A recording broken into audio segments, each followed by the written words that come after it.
Est-ce que tu peux dire à ton voisin le réveil de l'esprit? Ou encore, pas le réveil du Saint-Esprit, mais le réveil de ton esprit. Et le Seigneur, en cette année, veut réveiller notre esprit. Il veut que notre esprit soit réveillé pour qu'on soit en feu pour lui et qu'on puisse vraiment le servir de tout notre cœur et porter du fruit pour son royaume. Alors Dieu veut que notre esprit soit pleinement réveillé. Et on va lire ensemble dans Romains au chapitre 13, versets 11 à 12. Et on va lire également un autre passage, Agé, chapitre 1, versets 1 à 15, et puis 2, versets 18 à 19. Donc, Romains 13, 11, 12 dit « D'autant que vous savez en quel temps nous sommes, c'est l'heure de vous réveiller enfin du sommeil. Car maintenant le salut est plus près de nous que lorsque nous avons cru. La nuit est avancée et le jour approche. » Ici, l'apôtre Paul parle de ce grand jour où le Seigneur Jésus va revenir. Et déjà à leur époque, ils croyaient, poussés par l'Esprit, que le Seigneur revient bientôt, que les temps sont courts. Alors à combien plus forte raison, nous, aujourd'hui, nous pouvons croire encore que le Seigneur revient bientôt et qu'il n'est pas le temps de s'endormir, le temps d'être en sommeil, mais c'est le temps d'être actif comme jamais. C'est le temps de bouger pour Jésus. C'est le temps de proclamer sa parole. C'est le temps d'être zélé pour toute bonne œuvre. C'est le temps d'aimer le Seigneur de tout notre cœur, pas simplement avec des mots, mais en action. Alléluia. Et pour cela, on a besoin que notre esprit soit réveillé, parce que si notre esprit n'est pas réveillé, nous n'y arriverons pas. Et on va lire aussi dans Agé au chapitre 1, la seconde année du roi Darius, le premier jour du 6e mois, la parole de l'Éternel fut adressée par Agé, le prophète, à Zorobabel, fils de Shealtiel, gouverneur de Juda, et à Josué, fils de Jotsadak, le souverain sacrificateur, en ces mots. Écoutez bien, ainsi parle l'Éternel des armées. Ce peuple dit, le temps n'est pas venu, le temps de rebâtir la maison de l'Éternel. C'est pourquoi la parole de l'Éternel leur fut adressée par Agé le prophète en ces mots. Et à cette période, le temple de Jérusalem avait été détruit et le peuple d'Israël ne travaillait pas à sa reconstruction. Donc Dieu envoie son prophète. Et il dit, c'est pourquoi la parole de l'Éternel leur fut adressée par Agé le prophète en ces mots. Est-ce le temps pour vous d'habiter vos demeures lambrissées ? Quand cette maison est détruite, ainsi parle maintenant l'Éternel des armées. Considérez attentivement vos voies. Vous semez beaucoup et vous recueillez peu. Vous mangez et vous n'êtes pas rassasiés. Vous buvez et vous n'êtes pas désaltérés. Vous êtes vêtus et vous n'avez pas chaud. Le salaire de celui qui est à gage tombe dans un sac percé. Ainsi parle l'Éternel des armées. Considérez attentivement vos voies. Montez sur la montagne, apportez du bois et bâtissez la maison. J'en aurai de la joie et je serai glorifié, dit l'Éternel. Vous comptiez sur beaucoup et voici vous avez eu peu. Vous l'avez rentré chez vous, mais j'ai soufflé dessus. Pourquoi, dit l'Éternel des armées ? À cause de ma maison qui est détruite, tandis que vous vous empressez chacun pour sa maison. C'est pourquoi les cieux vous ont refusé la rosée et la terre a refusé ses produits. J'ai appelé la sécheresse sur le pays, sur la montagne, sur le blé, sur le mou, sur l'huile, sur ce que la terre peut rapporter, sur les hommes et sur les bêtes et sur tout le travail des mains. Puis Zorobabel, fils de... le souverain sacrificateur et tout le reste du peuple entendirent la voix de l'Éternel, leur Dieu, et les paroles d'Agé, le prophète, selon la mission qui avait donné l'Éternel, leur Dieu. Et le peuple fut saisi de crainte devant l'Éternel. Agé, envoyé de l'Éternel, dit au peuple, d'après l'ordre de l'Éternel, je suis avec vous, dit l'Éternel. L'Éternel réveilla l'esprit de Zorobabel et l'esprit de Josué, et l'esprit de tout le reste du peuple. Dis à ton voisin, l'Éternel réveilla l'esprit du peuple. Et qu'est-ce qui se passe quand l'Éternel a réveillé leur esprit ? On continue, ils vinrent et ils se mirent à l'œuvre dans la maison de l'Éternel des armées, leur Dieu. Je vais au chapitre 2, au verset 4. « Maintenant, fortifie-toi, Zorobabel, dit l'Éternel, fortifie-toi, Josué, fortifie-toi, peuple tout entier, et travaillez, car je suis avec vous. Dit l'Éternel des armées, je reste fidèle à l'alliance que j'ai faite avec vous quand vous sortîtes de l'Égypte, et mon esprit est au milieu de vous, ne craignez pas. » Donc ici, le Seigneur leur dit que son esprit est au milieu d'eux pour justement réveiller leur esprit. Et ensuite, il continue, car ainsi, moi je m'arrête là et je continue au verset 2 pour terminer, au chapitre 2, verset 18 pour terminer.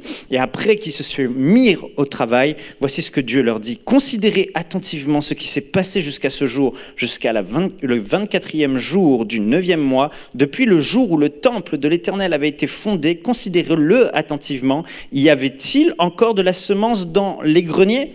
Même la vigne, le figuier, le grenadier et l'olivier n'ont rien apporté. Mais dès ce jour, entre parenthèses, où vous êtes mis à l'œuvre, je répandrai ma bénédiction. Amen. Frères et sœurs, en cette année 2024, Dieu veut que notre esprit soit embrasé pour que nos priorités changent et qu'on soit zélé pour l'œuvre de Dieu. La Bible dit que dans les temps de la fin, l'amour du plus grand nombre se refroidira. Et nous savons que l'amour, c'est ce qui nous pousse à l'action. L'amour juste des lèvres n'est pas l'amour, mais l'amour véritable se mesure par nos actions et les actes qu'on pose. Et on voit que dans les temps de la fin, l'amour du plus grand nombre se refroidit. Donc il y a de moins en moins d'amour manifesté, de moins en moins d'œuvres d'amour qui sont manifestées. Or, c'est le plus grand commandement que le Seigneur nous a donné, de nous aimer. Les hommes deviendront égoïstes, dit l'apôtre Paul. Ça veut dire que dans les temps de la fin, à cause du péché, de la séduction, du péché, des tentations et de tout ce que le diable a mis dans le monde comme système en place, ce qu'il se passe, c'est que l'esprit même des croyants dans les églises se retrouve en léthargie, assoupi, endormi. Mais l'apôtre Paul dit... Il est temps, il est l'heure de se réveiller du sommeil. Est-ce que vous êtes d'accord avec moi ? En ce début d'année, en 2024, je veux me réveiller comme jamais. Je veux sortir mon esprit de son sommeil. Je veux qu'il soit embrasé feu et flamme pour l'œuvre de Dieu plus que jamais auparavant, afin que mon esprit en feu, mon esprit réveillé me pousse à accomplir les desseins de Dieu et à avoir les intérêts de Dieu en priorité. Voyez-vous, le sommeil physique nous aide à comprendre ce qu'est le sommeil spirituel. Quand on est endormi physiquement, on cesse tout mouvement. On est là dans notre lit et on ne bouge plus. On devient quoi ? Inactif. Le sommeil physique nous rend inactifs. Le sommeil physique fait aussi qu'on ne ressent plus les choses autour de nous et on devient insensible aux stimulus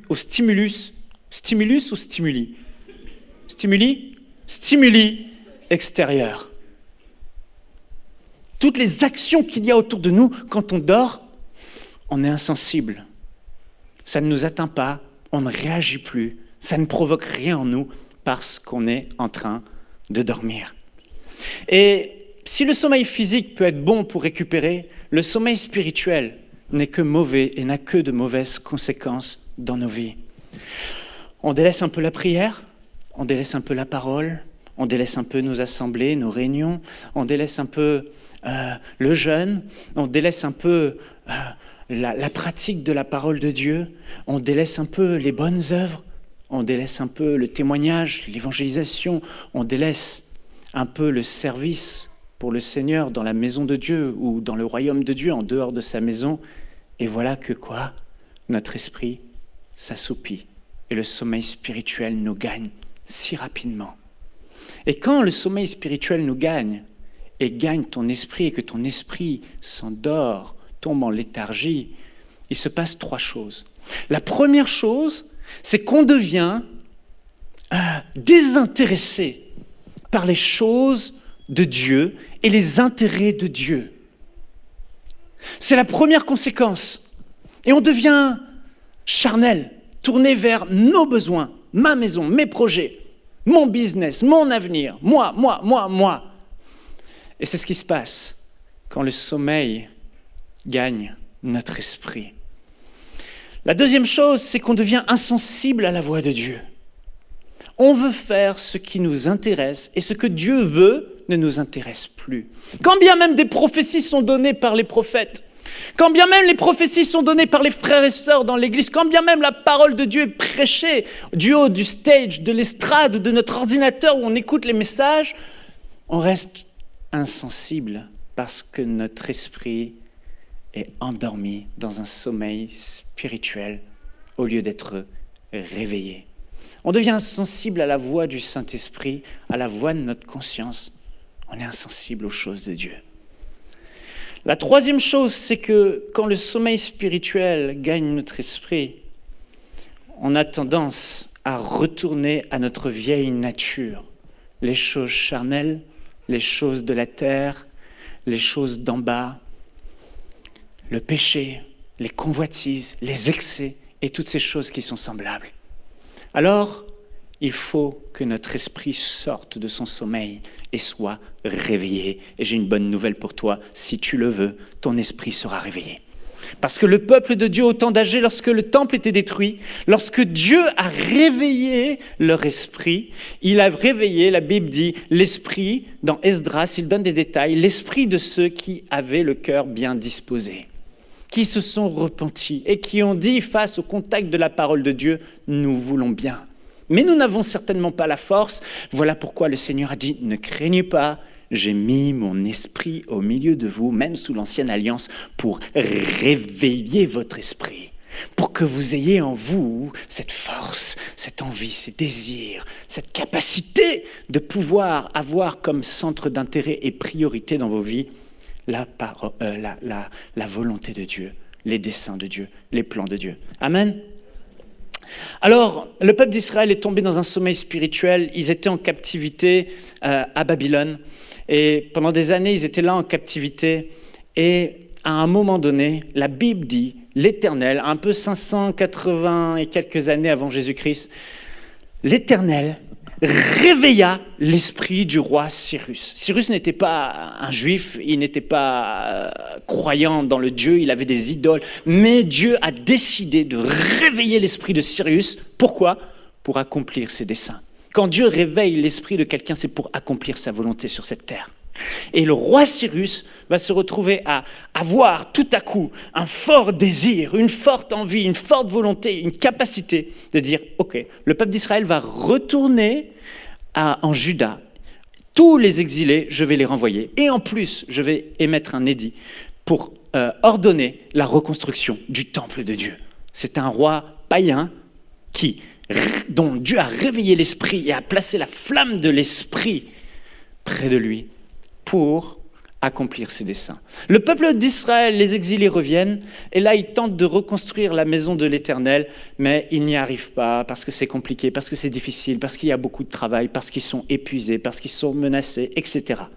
Mais ça, 15 ans plus tard, Dieu envoie son prophète Agé, et Dieu dit à Agé, écoute, va parler à mon peuple, parce que là, ça ne va pas. Ça fait 15 ans que je leur ai demandé de reconstruire le temple, et au lieu de reconstruire mon temple, ils sont en train de s'occuper de leur maison, de leur affaires, de leur business. Ils passent devant le temple est en ruine. Il y a tellement de travail à faire, mais c'est OK. Ma maison, ma retraite, mes projets, mes choses à moi, insensible aux choses de Dieu, et c'est terrible. Et Dieu dit non, c'est pas possible. Il faut qu'ils sortent de leur sommeil. Et Dieu, ce qu'il va faire, c'est qu'il va les aider. Il envoie sa parole pour les amener à la repentance. Il envoie sa parole pour leur rappeler ce qu'il veut. Et il va envoyer son esprit d'une manière particulière qui va rester au milieu d'eux pour réveiller l'esprit de Zorobabel, le gouverneur, qui est en charge de la reconstruction du temple, l'esprit de Josué, le grand sacrificateur, et aussi l'esprit de tout le reste du peuple. Et donc, ici, on voit ce sommeil spirituel, et Dieu va leur dire de se lever et de bâtir sa maison. Frères et sœurs, il y a un parallèle. Alors que j'étais en train de méditer, je me disais, mais oui, c'est une image prophétique pour l'Église d'aujourd'hui. Regardez l'Église de Jésus-Christ. Dans certains endroits du monde, ça va.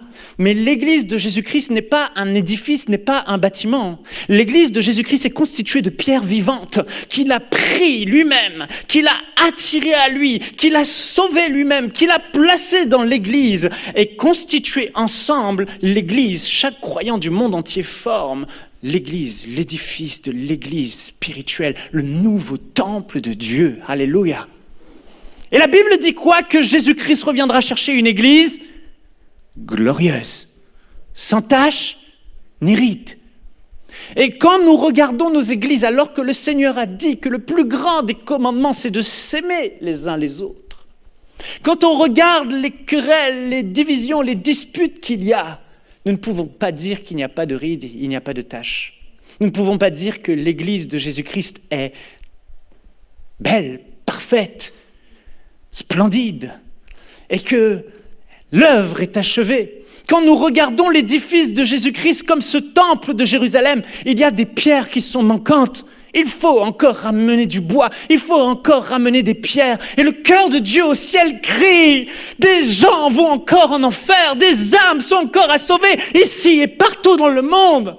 Il est temps de les sauver. Mon œuvre n'est pas terminée, mon église n'est pas terminée. Allez et prenez des pierres, ajoutez des pierres. Et ici, c'est l'œuvre de l'évangélisation et du témoignage. Nous devons sauver les perdus pour achever le temple nouveau de Dieu, qu'est l'église de Jésus-Christ. Nous devons prendre ces pierres vivantes, imparfaites.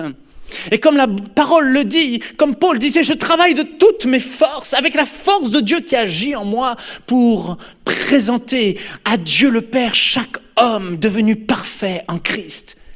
Il travaille au perfectionnement des pierres vivantes que nous sommes, pour que quand Christ reviendra lors de son jour, il trouvera, comme il le dit tellement de fois dans les Épîtres, tous les apôtres le disent, 3 choses chez nous: la foi en son Fils Jésus-Christ, l'amour de Dieu qui coule en nous pour Dieu et pour notre prochain, pour nos frères et nos sœurs, et qu'on soit aussi revêtus de la sanctification, marchant dans une vie de plus en plus droite. C'est le message de Christ.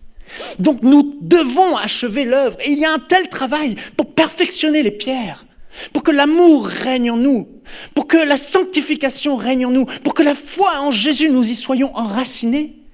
Et il y a un tel travail d'évangélisation, tellement d'âmes encore sont appelées à être sauvées. Et frères et sœurs, comme eux, parfois Dieu regarde l'Église, et il nous regarde, et il dit, mais ils sont endormis, leur esprit n'est pas réveillé, ils sont en sommeil. Mais Dieu dit, levez-vous. Levons-nous en cette année. Levons-nous pour bâtir l'Église de Jésus-Christ. Levons-nous pour gagner des âmes. Levons-nous pour travailler à perfectionner les saints. Levons-nous. Il y a tellement de travail, tellement de choses à faire. Et le peuple s'est levé et ils se sont mis au travail. Ils n'étaient pas tous ingénieurs.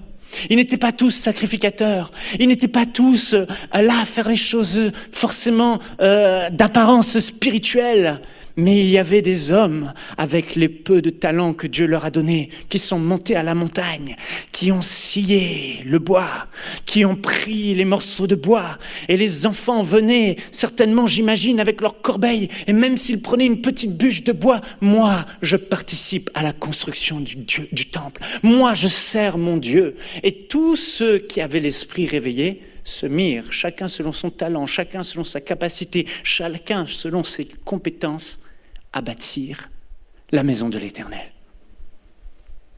Alléluia. Frères et sœurs, que Dieu nous permette et nous saisisse pour que nous puissions nous réveiller comme jamais dans ces temps qui sont les derniers. Amen. Le réveil de ton esprit. En Esdras 1,5, il est écrit « Tous ceux dont Dieu réveilla l'esprit se levèrent pour bâtir la maison de l'Éternel. » Et le réveil de ton esprit fait que tu vas avoir de nouvelles priorités. Tu vas mettre le royaume de Dieu en priorité avant tes projets personnels. Quand ton esprit est réveillé, tes priorités changent. Et ils ont arrêté de s'occuper uniquement de leur maison et de leurs trucs pour faire en priorité les choses de la maison de l'Éternel. Comme Jésus dit, ne savez-vous pas à 12 ans que je dois m'occuper des affaires de mon Père? Son esprit au Seigneur était réveillé. J'aimerais te dire, si tu ne fais absolument rien pour le royaume de Dieu, et je le dis dans l'amour et dans la douceur, si tu ne te soucies pas du tout des intérêts qui sont les intérêts de Dieu, j'aimerais te dire que c'est que ton esprit a besoin d'être réveillé parce qu'il est endormi.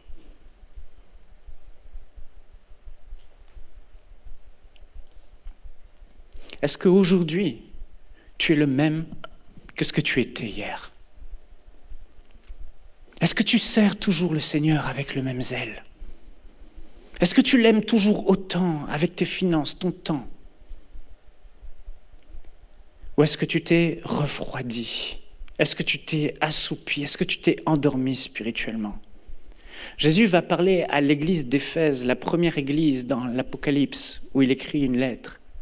Et il va dire, ce que j'ai contre toi, c'est que tu as oublié ton premier amour.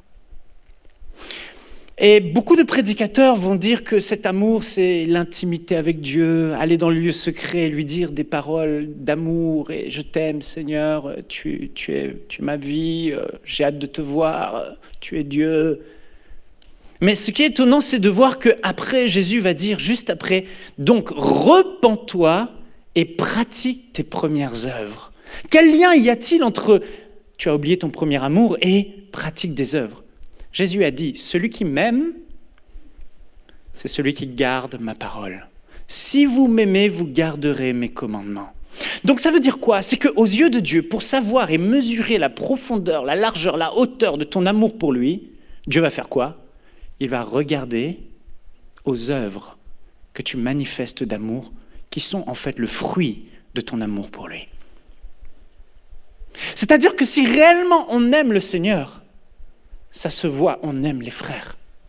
Si réellement on aime le Seigneur, on fait des choses et on pose des actes d'amour. Et l'église d'Éphèse s'est refroidie dans son amour pour le Seigneur. Ils ont arrêté de servir avec amour. Et le Seigneur leur dit, repentez-vous et pratiquez vos premières œuvres. Aimez-moi avec passion, aimez-moi pas juste en parole, aimez-moi comme au début. Aimez-moi de tout votre être, de toute votre force, de tout votre cœur. Il va dire aussi que le service pour Dieu est la preuve, une des preuves de notre amour pour le Seigneur. Vous souvenez-vous quand Pierre s'est retrouvé en face de Jésus après l'avoir renié 3 fois, Jésus va dire, Pierre, m'aimes-tu? Alors, si tu m'aimes, paie mes brebis. Pierre, m'aimes-tu? Alors, si tu m'aimes, paie mes brebis. Si tu m'aimes, sers-moi. Si tu m'aimes, sers-moi. Si tu aimes le Seigneur, sers le Seigneur. Si tu aimes le Seigneur, mets-toi en action pour t'occuper de ce qui brûle dans son cœur, de son Église, l'Église de Jésus-Christ de Nazareth. S'occuper de son royaume, s'occuper de ce qui brûle dans son cœur à lui. Il va dire aussi, Dieu n'est pas injuste pour oublier l'amour que vous avez montré pour son nom en rendant des services aux saints. Comment cet amour a été démontré aux yeux de Dieu? En rendant des services aux frères et aux sœurs qui sont là autour de nous. L'église de Laodicée sont devenues tièdes. Et le Seigneur va dire, si seulement tu pouvais être bouillant ou froid. Et il dit, mais tu crois que tu es riche, mais tu n'as rien. Et il continue, et je passe. Mais il dit, moi, ce que j'aime, je les reprends et je les corrige. Amen. Dis à ton voisin, quand Dieu t'aime, il te corrige. Quand Dieu t'aime, il te dit la vérité. Quand Dieu t'aime, il te pousse au changement. Et Jésus dit, fais donc preuve de zèle et change Laodicée. Et vous savez ce qui est terrible avec la tiédeur, et Dieu déteste la tiédeur. Il préfère qu'on soit froid, Il préfère qu'on soit bouillant, mais tiède, il n'aime pas ça. Vous savez pourquoi? Parce que quand on est tiède, on se croit être bien alors qu'on n'est pas bien. On croit qu'on a alors qu'on n'a pas. On croit qu'on est vêtu alors qu'on est nu. On croit qu'on possède alors qu'on ne possède pas. La tiédeur est terrible. Et le sommeil de l'esprit nous rend tièdes. On ne ressent plus les choses, on ne se voit plus. Mais aujourd'hui, que l'Esprit de Dieu puisse t'aider si sincèrement tu t'es refroidi. Si sincèrement ton esprit est en sommeil, laisse la parole de Dieu pénétrer dans ton cœur. Laisse cette parole te changer pour le bien. Et commence une nouvelle saison dans ta vie avec Dieu. Réveille ton esprit. Que fais-tu pour le royaume de Dieu? Que faisons-nous? Yveline parlait tout à l'heure du service pour les enfants. Et elle me dit, c'est tellement difficile. On est là et il y a beaucoup de gens qui servent, mais il y a encore plus. Et parfois, on voudrait que plus de personnes se lèvent pour un dimanche par mois pour venir s'occuper des enfants qui sont si précieux aux yeux de Dieu. Mais parfois, on ne réagit pas. Qu'aujourd'hui, on puisse être sensible à cette interpellation du royaume de Dieu. J'ai besoin de quelqu'un, d'une maman, deux mamans, trois mamans, un papa, deux papas, trois papas, qui viennent une fois par mois, juste s'occuper de ces enfants et de cette génération de demain. Donnez le meilleur de ce que vous avez pour servir le Seigneur. Dans quel service êtes-vous impliqué à l'Église? Et je sais que beaucoup sont réveillés, beaucoup servent à l'accueil, aux médias, aux enfants, logistique, protocole, évangélisation, louange. Et gloire à Dieu pour ça. Mais toi qui ne sers pas encore, ne te laisse pas priver de la manifestation de ton amour dans ton Église, même si c'est une petite chose. Elle est précieuse aux yeux de Dieu. Quelles œuvres bonnes fais-tu pour le royaume?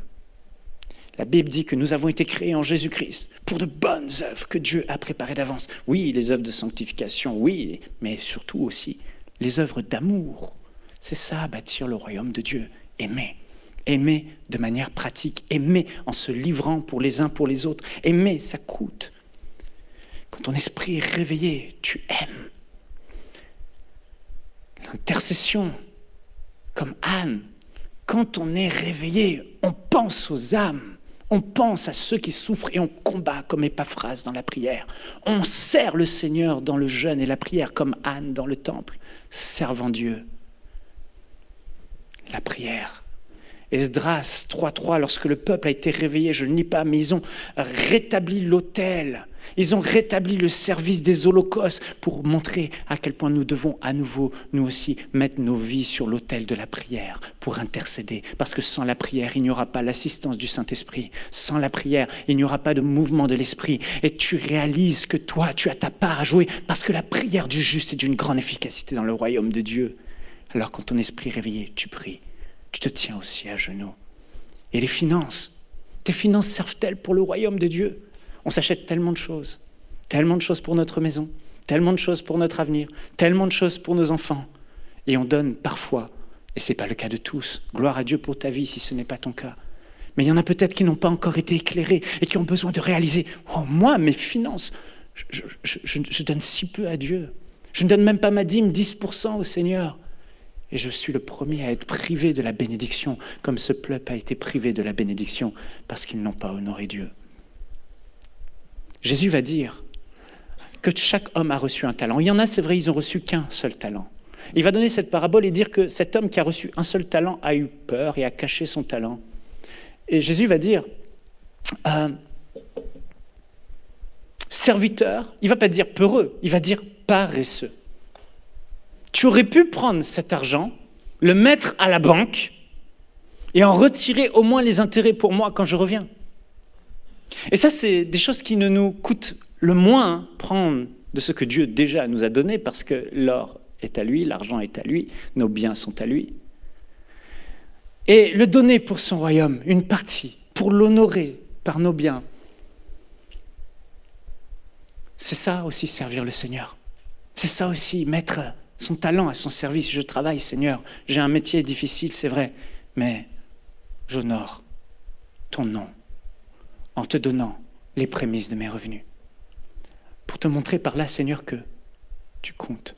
Mais quand notre esprit n'est pas réveillé, nos finances, on les garde pour nous. 10%, c'est trop pour celui qui a versé son sang. C'est trop pour celui qui est mort pour nous.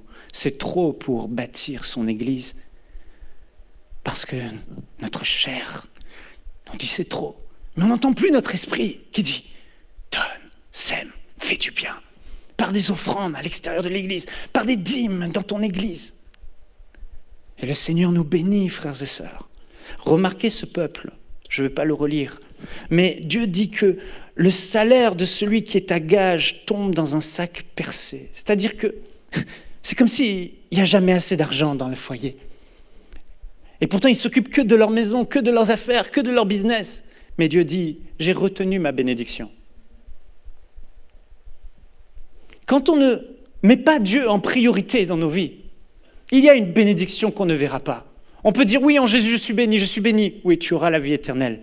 Mais sur cette terre, il y a des récompenses éternelles que tu n'auras pas parce que tu n'as pas honoré le Seigneur avec tes biens. Quand j'ai compris ça, frères et sœurs, j'ai commencé à honorer le Seigneur avec ma dîme, avec mes offrandes, à donner de plus en plus. Et je n'ai jamais eu depuis ce jour mon compte bancaire dans le rouge, alors qu'avant j'étais toujours en négatif.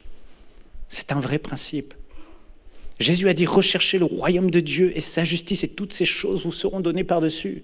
Lorsque ce peuple s'est ressaisi et s'est mis au travail, et Dieu dit, vous n'avez jamais vu ça avant, il manquait de tout, mais dès maintenant, Agé 2, je l'ai lu, dès maintenant, dès ce jour, je répandrai ma bénédiction. Dis à ton voisin, Dieu va répandre sa bénédiction sur toi. Dès lors que tu te mettras en feu et que tu te réveilleras pour le royaume de Dieu et que tu mettras les intérêts de Dieu en priorité, le Seigneur te donnera toutes ces choses par-dessus. Fais-lui confiance. Frères et sœurs, je suis pasteur de l'Église et en 2023, j'ai entendu beaucoup de bénédictions et de grâces qui ont pu couler au milieu de nous. Et il y avait entre autres une famille qui, depuis plusieurs années, avait attendu du gouvernement des fonds qui étaient bloqués, des années, plus de 30 000 $. Et puis un jour, cette famille, l'épouse, la sœur, entend un message sur Internet et elle dit qu'il faut honorer Dieu avec sa dîme et ses offrandes. Mais que c'est difficile dans ces temps difficiles de faire des sacrifices. Donner 10% à mon église, faire un don de, je ne sais plus combien elle a donné, je crois, 1 000 $ à une œuvre d'évangélisation. Mais elle a laissé la parole pénétrer son cœur. Elle a mis Dieu au défi.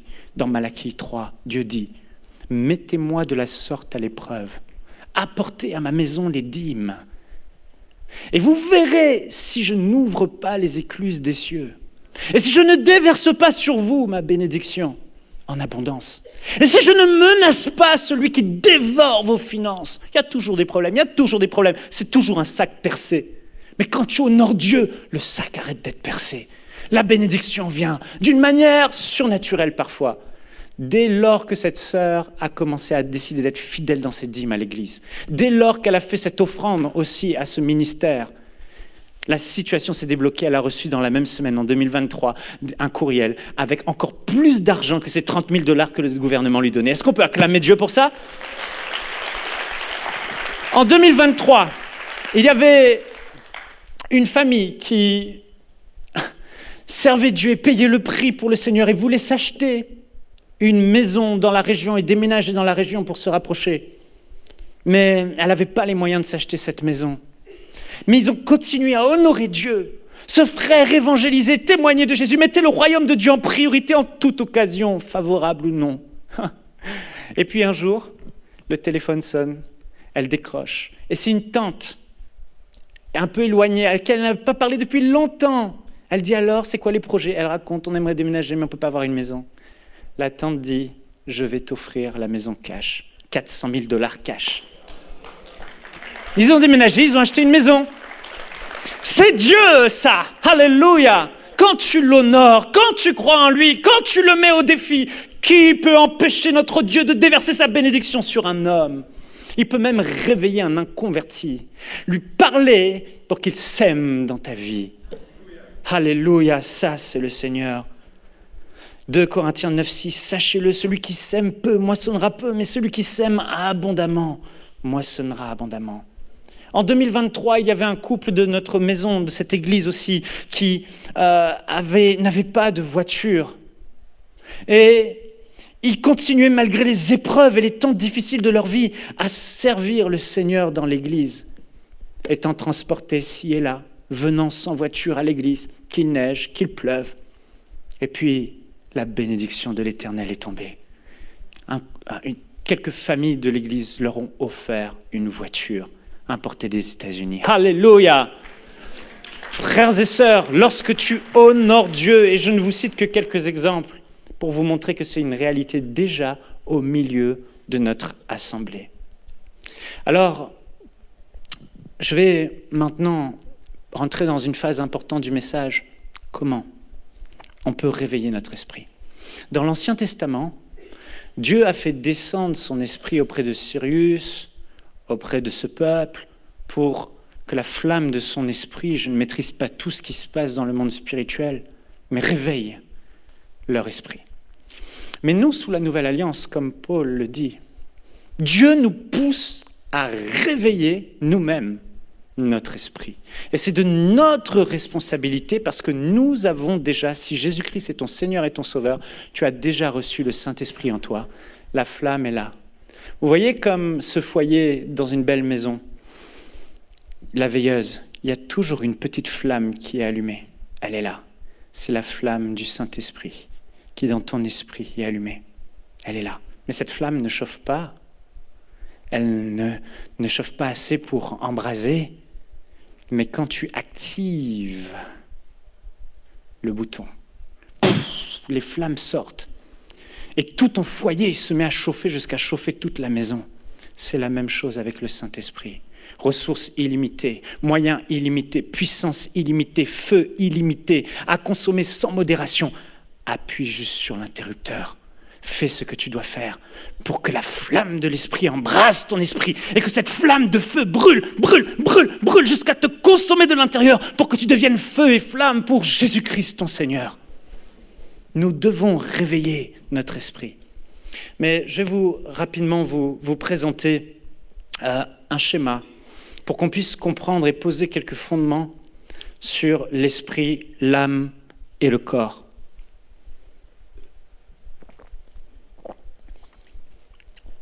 On va afficher. Paul a eu cette révélation. Est-ce que vous savez en combien de dimensions nous sommes? 3. Esprit, âme et corps. 1 Thessaloniciens 5, l'apôtre Paul va dire que tout votre être, l'esprit, l'âme et le corps. Donc, tu es un esprit, tu possèdes une âme et tu vis dans un corps. Et ici, vous voyez ce schéma que j'ai fait rapidement. Alors, il est imparfait, c'est certain. Mais tu as ton esprit, tu as l'âme et tu as le corps, et les trois sont reliés et l'âme est au milieu. Et on va voir que l'âme joue un rôle essentiel. Mais dans ton esprit, si tu es né de nouveau, tu es enfant de Dieu, Jésus-Christ est ton Seigneur et ton Sauveur, la Bible dit que tu as reçu le Saint-Esprit et que ton esprit a été recréé et ton esprit est devenu parfait. Le sang de Jésus t'a lavé. Dieu t'a donné un esprit nouveau et il a mis dans cet esprit recréé et devenu parfait en Jésus le Saint-Esprit qui habite en toi. Et tu as cette flamme qui est là, la flamme de l'esprit, qui embrase ton esprit. Et plus cette flamme s'intensifie de l'esprit, plus ton esprit va se réveiller. L'esprit, c'est la dimension de ton être, ton vrai toi. C'est ce que tu es. Tu es esprit, comme Dieu est esprit. Et ton esprit est en relation avec les choses du monde spirituel. Et si tu es né de nouveau, ton esprit est en communion, en relation avec Dieu. Et Dieu a mis dans notre esprit, le jour où nous sommes nés de nouveau, son esprit, comme la Bible dit dans Ézéchiel 36, pour que nous soyons capables d'accomplir la volonté de Dieu et de mettre en pratique ses commandements. Donc il a dû nous faire naître de nouveau et mettre en nous son esprit pour que nous puissions avoir cette capacité, cette force, la vie de l'esprit qui coule en nous et qui nous donne la capacité de dominer la chair et de pouvoir accomplir la volonté de Dieu. L'esprit est toujours, ton esprit ne fait qu'un avec l'esprit de Dieu et il est toujours disposé à la prière, à la parole de Dieu, à la lecture de la parole de Dieu et à toujours faire le bien.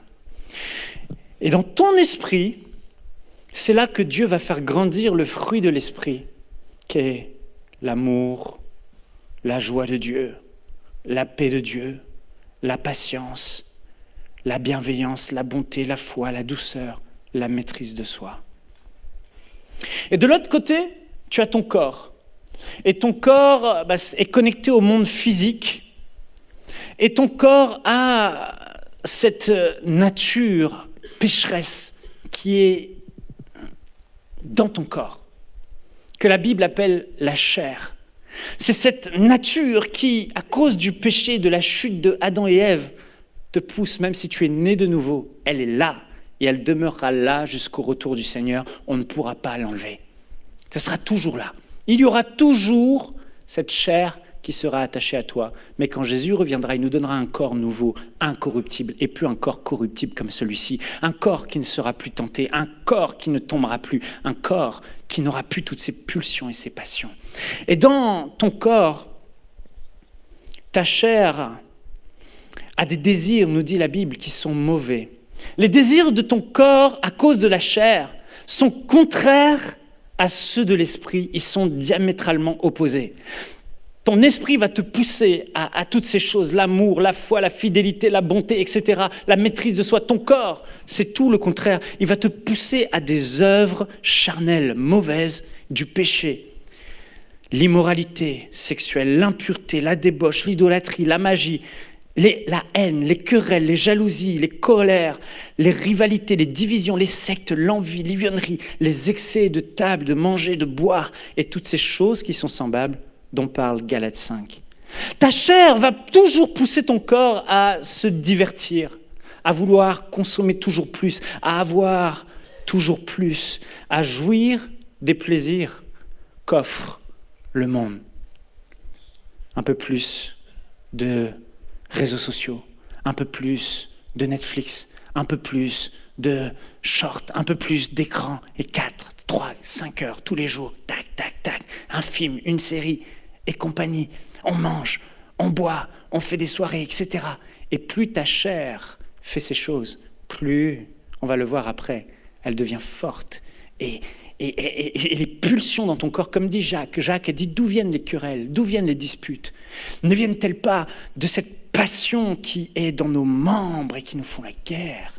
Il y a dans notre chair, dans ton corps, que tu le veuilles ou pas, né de nouveau ou pas, ces pulsions qui vont être là et qui vont te pousser à vouloir faire le mal. L'esprit, lui, va toujours te pousser, si tu es né de nouveau, à faire le bien et à mettre en pratique la parole de Dieu. La chair va aller dans le sens contraire, opposé. En attendant, la Bible dit qu'on doit résister et crucifier notre chair pour faire mourir les désirs de ton corps. Premièrement, en menant une vie de sobriété. Deuxièmement, en refusant les tentations et en te soumettant à la volonté de Dieu. Troisièmement, en laissant la vie de l'esprit couler à l'intérieur de toi pour anesthésier la puissance de cette chair et la rendre inactive en toi. Amen. Et au milieu de tout ça, tu as ton âme. Et l'âme, elle est censée être neutre au début, avant d'être souillée par le monde, souillée par ce qu'on écoute, souillée par ce qu'on voit, souillée par les valeurs du système que le diable a mis en place. Parce que le diable n'est pas là à chaque seconde en train de dire à nos oreilles « tu devrais faire telle chose » et en train de mentir. Non, il est plus malin que ça. Il a mis en place un système que la Bible appelle le monde. Dieu a mis en place son système qu'il appelle l'Église. Mais le diable, lui, son système communique ses valeurs pourries, sexuelles pourries, d'éducation pourrie, de mensonges pourris, d'égoïsme, de haine, de colère, de vengeance. Ces valeurs sont mauvaises. Et ton âme a été souillée par tout ce système et ces mensonges que le diable a véhiculés à travers le monde. Et ton âme, elle, c'est le domaine de la volonté. C'est elle qui va décider, vouloir faire quelque chose. Donc quand Dieu parle à son peuple, il parle à leur âme. Et c'est l'âme qui doit décider soit d'aller dans ce que l'esprit réveillé lui dit, soit d'obéir aux désirs charnels qui sont dans son corps, qui fait « moi, occupe-toi de moi, occupe-toi de toi, pense à toi, juste toi, sois égoïste, profite, aie du plaisir. » Mais l'âme au milieu, elle est tiraillée entre les deux et elle a un choix à faire, c'est ta volonté. Mais c'est toi, c'est ton âme, c'est toi qui décides, c'est ta volonté. Elle a des émotions et l'âme peut être aussi blessée et on a besoin de guérison. Les émotions, c'est au niveau de l'âme et elle a une intelligence, c'est-à-dire une façon de penser.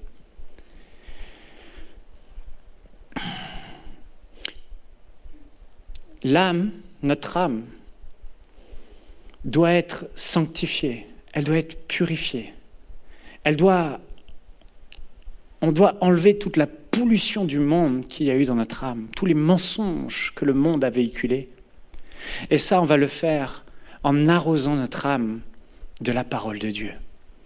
La parole de Dieu sera comme cette eau qui va laver ton âme et renouveler tes pensées. Dans Romains au chapitre 12, ne vous conformez pas au siècle présent ou encore au système de ce monde, mais soyez transformés par le renouvellement de votre intelligence. Pourquoi ? Pour penser autrement, parce que c'est elle qui décide. C'est à ce niveau-là qu'il y aura une décision à prendre. Soit je vais là, soit je vais là. Soit j'écoute l'esprit qui est réveillé. S'il est réveillé, s'il est endormi, tu ne l'écouteras certainement pas. Et soit j'écoute ce que ma chair me dit. C'est ces choses charnelles qui me poussent à tomber bas, aux choses d'en bas, aux choses qui déplaisent à Dieu. Et mon esprit qui veut juste accomplir la volonté de Dieu et pratiquer le bien. Alors, jusqu'au retour du Seigneur Jésus, on va devoir éduquer et discipliner notre âme pour qu'elle soit capable de discerner quelle est la volonté de Dieu, ce qui est bon de faire, ce qui est agréable de faire, ce qui est parfait de faire. Est-ce que vous me suivez ? Il y a une loi que j'ai appelée la loi de la soumission. Parle à ton voisin et elle est importante. Dis-lui la loi de la soumission. La loi de la soumission, c'est elle qui fera toute la différence.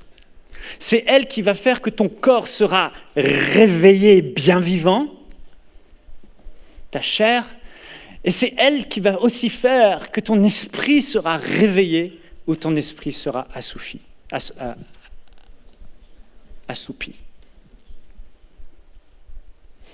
Galates 5, 16, 17, l'apôtre Paul dit « Marchez selon l'esprit et vous n'accomplirez pas les désirs de la chair. Car la chair a des désirs contraires à ceux de l'esprit et l'esprit a des contraires à ceux de la chair. Ils sont opposés entre eux afin que vous ne fassiez point ce que vous voulez. » Donc ici, l'apôtre Paul le dit autrement, c'est que vous, au niveau de votre âme, si vous voulez ne pas être désagréable à Dieu, ne pas vivre charnellement, ne pas vivre dans le péché, vous devez marcher selon les désirs de l'esprit. Donc votre âme, ici, doit s'associer aux désirs de l'esprit qui viennent de votre esprit pour toujours dire oui à l'esprit. Et plus tu vas te soumettre aux désirs de l'esprit, plus ton esprit va être embrasé, plus la flamme de l'esprit, du Saint-Esprit en toi sera forte. Plus cette flamme, plus tu diras oui aux choses de l'esprit, plus cette flamme va grandir, s'intensifier. Et plus cette flamme chauffe dans ton esprit, plus ton esprit sera réveillé. Et plus ton esprit est réveillé, plus ton esprit va influencer ton âme pour accomplir la volonté de Dieu. Donc, le secret, c'est de dire oui à l'esprit.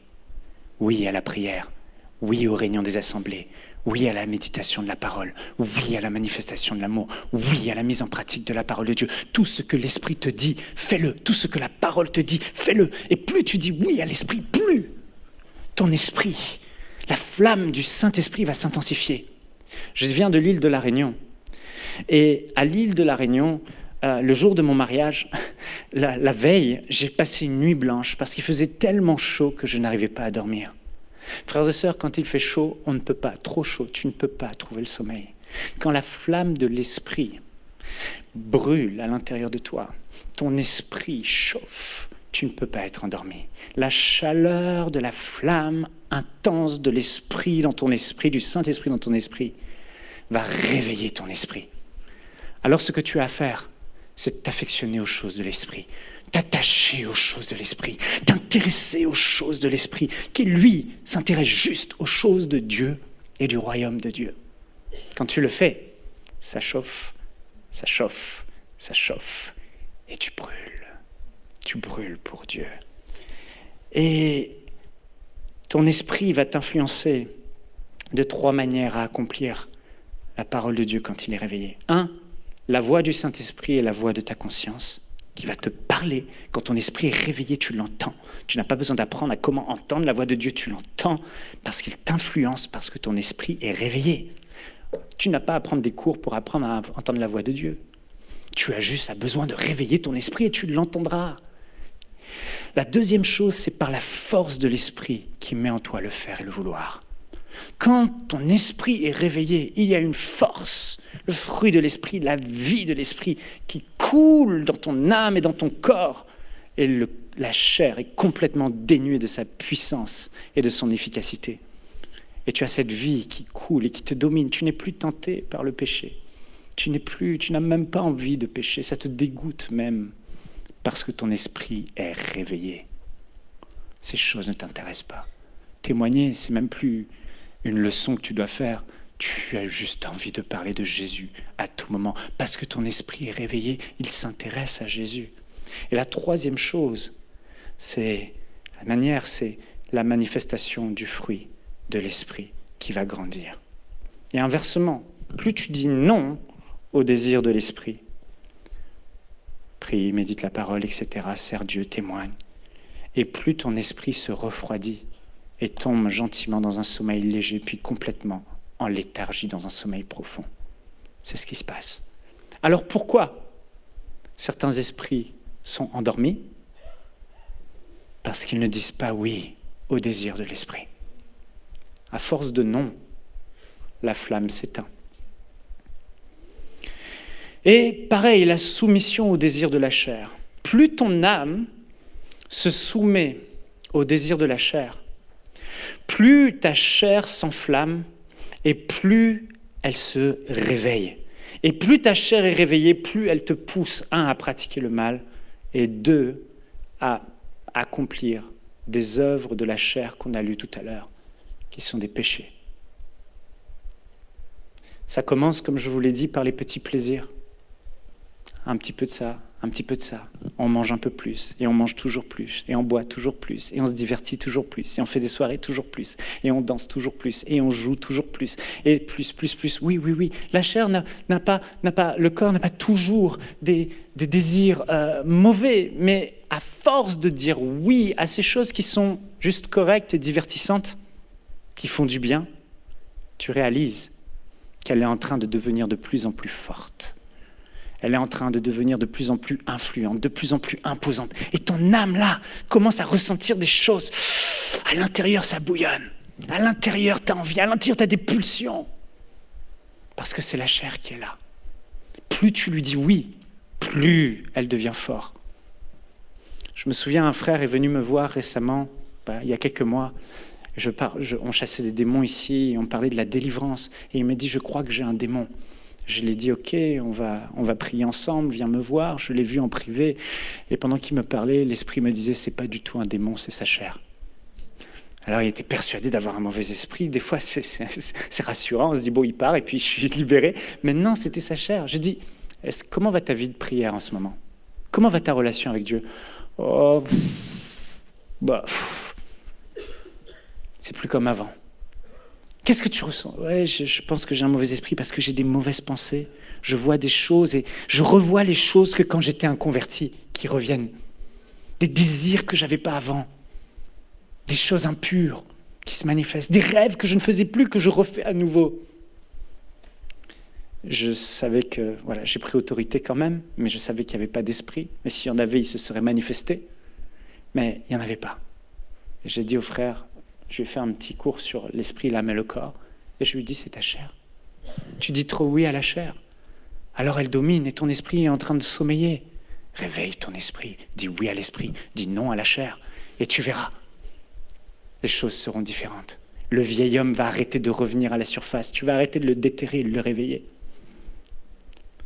Le peuple d'Israël, la Bible dit que ces choses ont été écrites afin de nous servir d'exemple.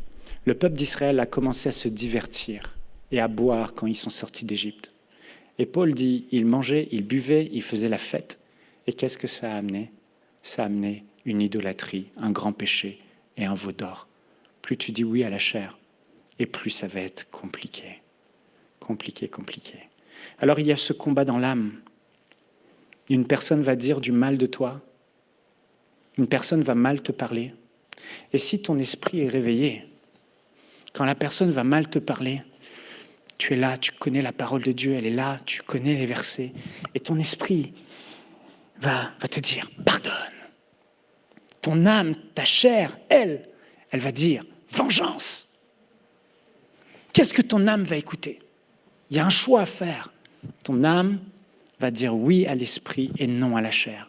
Mais plus ton esprit est réveillé, plus une personne va te dire quelque chose de mauvais, et plus ça va couler sur toi et même pas t'atteindre, parce que ta chair, tu la domines complètement et tu la crucifies complètement. Comme Paul dit, je traite durement mon corps afin, d'après avoir prêché, de ne pas être moi-même disqualifié. Il savait la puissance. De grands hommes de Dieu sont tombés à cause de la chair. Ils ont trop laissé la chair dominer et pas assez l'esprit. Donc, il faut dire oui à l'esprit et non à la chair.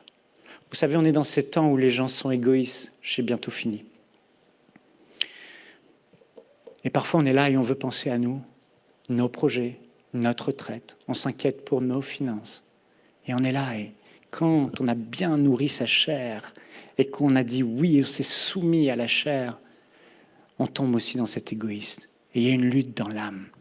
Je vais faire mes trucs, sécuriser mon avenir, profiter, gagner toujours plus, avoir toujours plus. Et on se lance dans tout un tas de projets et on délaisse le Seigneur. L'Esprit de Dieu va toujours nous rappeler la parole de Dieu. Et tu dois inonder ton âme de la parole de Dieu pour qu'au jour de la tentation, ton âme soit aiguisée, éveillée et capable de dire non aux tentations de l'ennemi en discernant ce qui vient de lui et de ce qui ne vient pas de lui. La Bible dit dans Hébreux 13, 5, « Ne vous livrez pas à l'amour de l'argent, contentez-vous de ce que vous avez, car Dieu lui-même a dit, je ne te délaisserai pas, je ne t'abandonnerai pas. » Nul n'aura quitté à cause de moi son père, sa mère, ses frères, ses sœurs, sans recevoir sur cette terre au centuple, ici-bas et dans l'éternité. Recherchez premièrement le royaume de Dieu et sa justice, et toutes ces choses vous seront données par-dessus. Oh mon âme, écoute la parole de Dieu, dit, ne recherche pas la bénédiction, mais laisse la bénédiction te poursuivre. Tellement de choses que tu vas dans les désirs de l'esprit et tu laisses l'esprit réveiller. Alléluia. Il faut éduquer notre âme à revêtir Christ. L'apôtre Paul dit dans Romains 13, 11 à 14, comme je l'ai dit tout à l'heure, c'est l'heure de vous réveiller enfin du sommeil. La nuit est avancée, le jour approche. Dépouillons-nous donc des œuvres de la chair et revêtons les armes de lumière. Marchons honnêtement, comme en plein jour, sans excès de table, ni de boisson, sans luxure, ni dérèglement, sans discorde, ni jalousie. Mais revêtez-vous du Seigneur Jésus-Christ et ne vous mettez pas en souci de la chair pour en satisfaire les convoitises. Qu'est-ce que Paul dit ? Je résume. Il dit, le Seigneur Jésus revient bientôt. C'est le temps de réveiller notre esprit. C'est le temps de se réveiller pour dire non aux choses de la chair, oui aux choses de l'esprit. Parce que Jésus revient bientôt. Et il dit, revêtez Christ. Éduquer notre âme à revêtir Christ, c'est quoi ? L'apôtre Paul veut dire, et là c'est un grand secret, c'est imiter Christ. Constamment penser à Christ. Soyez comme lui. Lui, on dit quelque chose de mal de lui. Qu'est-ce qu'il fait ? Qu'est-ce qu'il dit ? Que votre âme sache ce que Christ fait. Qu'elle soit revêtue de Christ. Qu'elle décide d'imiter Christ, d'épouser Christ. Tel il est, tel je veux être. Tel il a marché, tel je veux marcher. Lui qui injuriait, ne rendait pas d'injures. Lui qui maltraitait, ne proférait pas de menaces, mais s'en remettait justement à celui qui juge justement, à Dieu dans la prière. C'est ce que nous devons faire. Tu dois imiter Christ. revêtir Christ. Et pour réveiller la flamme de ton esprit, l'apôtre Paul dit, je finis avec ce passage, 2 Timothée 1,6 à Timothée.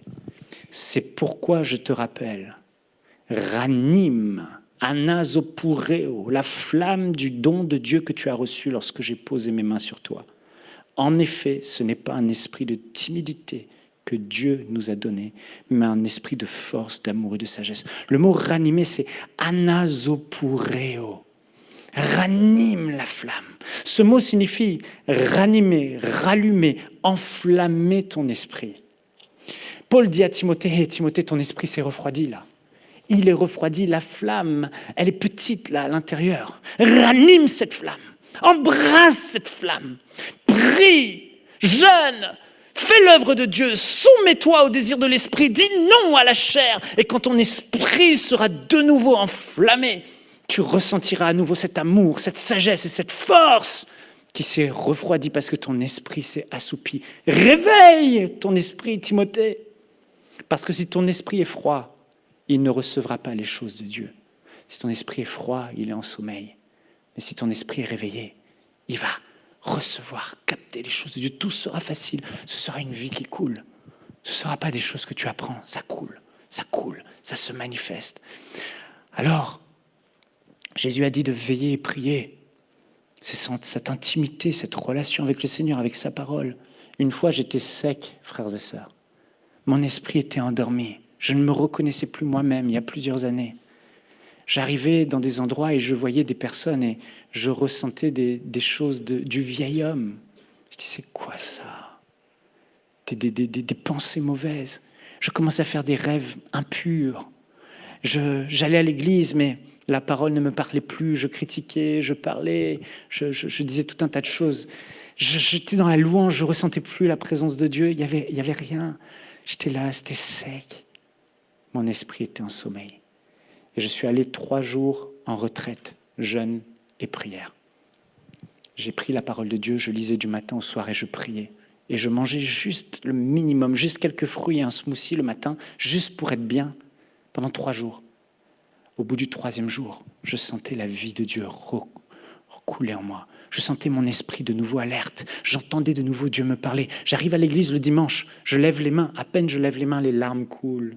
Je rentre de nouveau dans la présence de Dieu. Je la ressens à nouveau parce que j'ai réveillé mon esprit par le jeûne et la prière en passant du temps avec le Seigneur. Dis à ton voisin, viens au temps de jeûne et de prière. Ah oui. Tu n'as pas besoin de jeûner à sec. Jeûne juste le minimum pour être bien. L'important, c'est la sobriété. Le problème, c'est d'avoir le ventre trop plein, sauf pour Frank. Je ne sais pas comment il fait. Plus il est rempli de nourriture, plus il est rempli de l'esprit.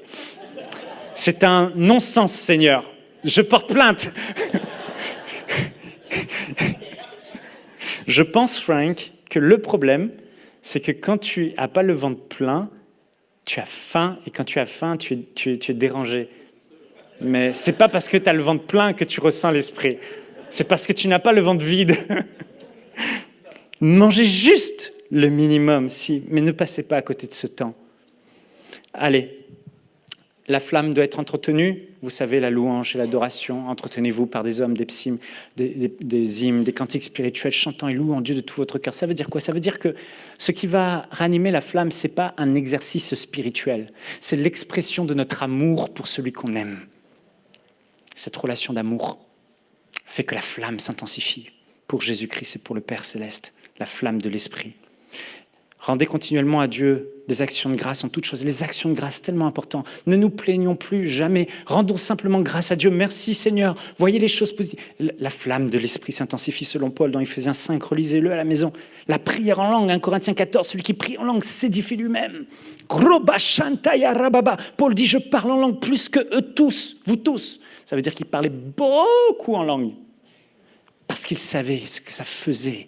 La flamme du Saint-Esprit s'active dans son esprit, réveille son esprit. Timothée, en gros, action de grâce, Timothée, prière en langue, Timothée. Louange, adoration, Timothée. Bonne discipline d'intimité avec Dieu dans la prière et la parole, Timothée.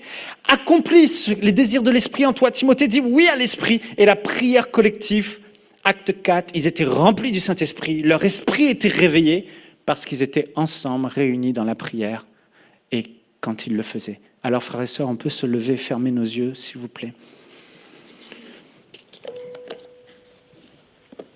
Alléluia.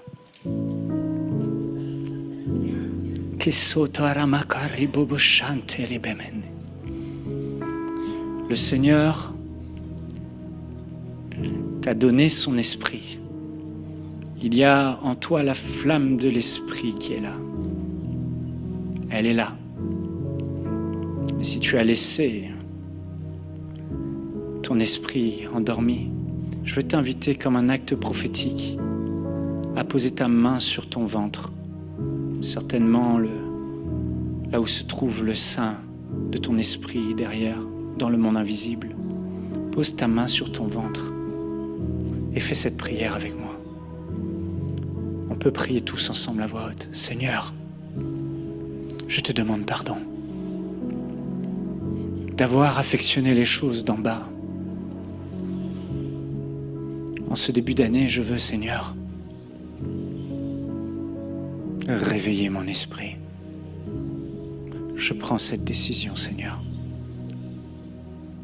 de m'attacher aux choses de l'esprit, de me soumettre aux désirs de l'esprit et de me consacrer pour que mon esprit soit embrasé, pour réveiller mon esprit afin d'un but, te servir. Seigneur, je mets en priorité les choses de ton royaume. Je décide d'être sérieux avec toi. C'est un nouveau départ dans ma vie. Au nom de Jésus. Amen. Père, je prie pour chacun d'entre nous, pour notre Église, pour ceux qui nous suivent sur Internet. Qu'en ce début d'année, Seigneur, il y ait véritablement une grâce, une onction, un soutien de ta part, Seigneur, alors que ton peuple se repent pour mettre en priorité les choses du royaume de Dieu, pour te remettre à la première place, pour te servir et t'honorer à tous égards. Seigneur, je prie que tu viennes par la flamme de ton esprit nous embraser comme jamais auparavant.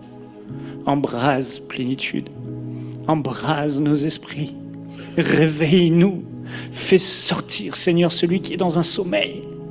Réveille-le, secoue-le, sature-le, qu'il rentre dans la meilleure saison spirituelle de sa vie. Feu et flamme pour toi, pour l'évangile de Jésus-Christ, pour le royaume de Dieu, pour l'Église de Jésus-Christ. À toi toute la gloire, Seigneur. Nous te remercions pour ta grâce, pour ta présence au milieu de nous, bien plus ta présence en nous. Saint-Esprit, nous voulons te chérir. Nous voulons dire non à ce que le monde propose pour nous attacher à toi.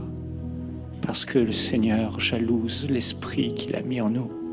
Et Saint-Esprit, nous ne voulons pas te déshonorer. Père, nous ne voulons pas te déshonorer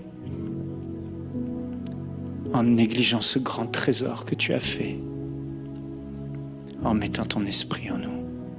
Merci pour tout, Seigneur. Nous consacrons à toi. Nous nous donnons à toi entièrement en cette année. Que quelqu'un dise Amen. Amen.